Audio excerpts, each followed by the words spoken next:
What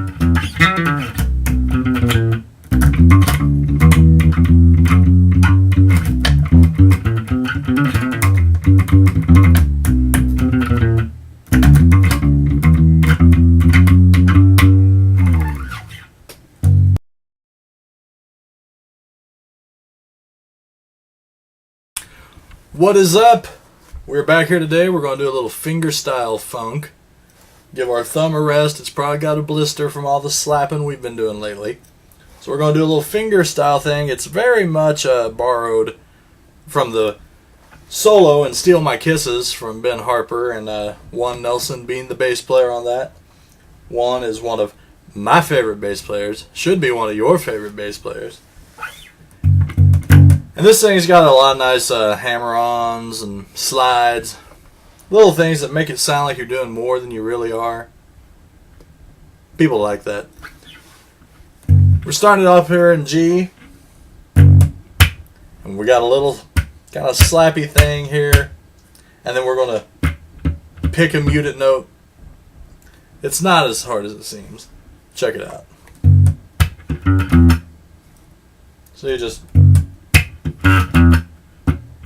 I'm just hitting a dead note there with my middle finger, and then I'm sounding the sounded notes with my first finger.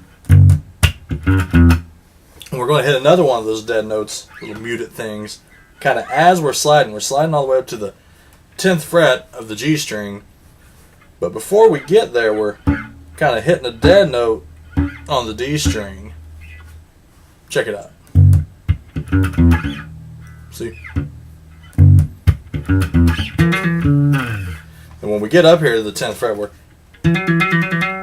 just doing a little hammer on up to the 12th fret, still on the G string, and then we're going to land on the 12th fret of the D string. And maybe give that a little pull back down. And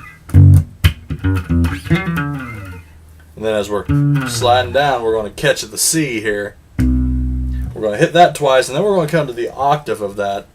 And we're going to hit that twice and then walk it down to B flat. Just C, B, B flat.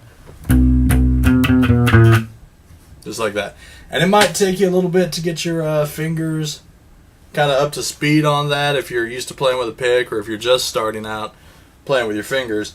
But you'll build up to it in no time. Just take it slow at first and build your way up. Then we're going to come back to the C, do a couple of little hammer-ons.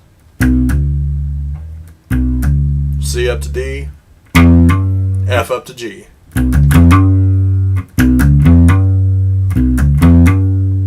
Nothing major there. Then we're sliding down here to the D. Then we're going up to E, and then just walking that up chromatically.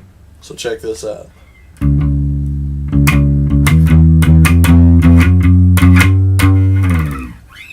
Check that out one more time. Let me get my hands up here so you can see what my fingers are doing.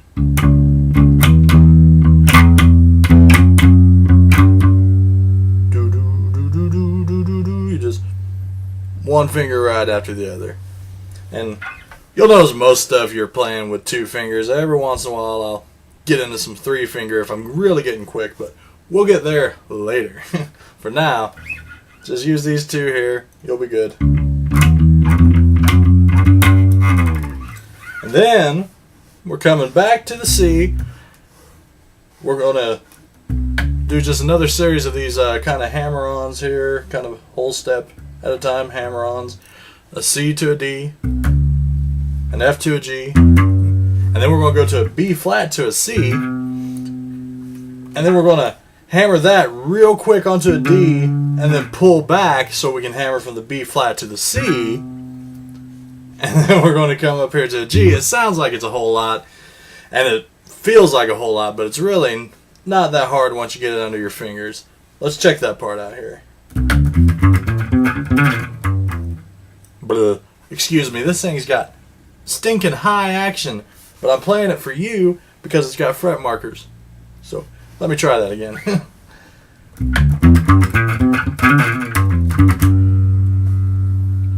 So not too bad. And then we're going to do another hammer on and land up here on the D of our E string. And that's like the meatiest part of the little solo right there. So let's go back to the top here.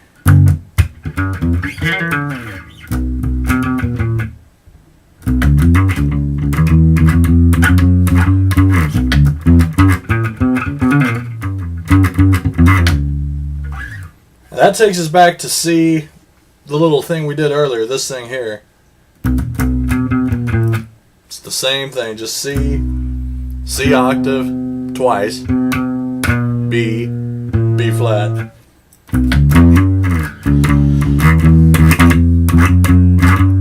Back to that little chromatic-y walkie thing there. Then just a...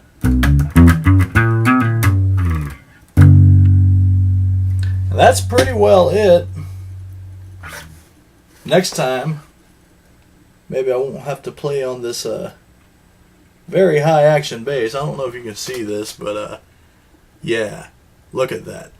That thing's about a mile off the fretboard. But that's okay. Hey, it doesn't have to be perfect. You get the idea.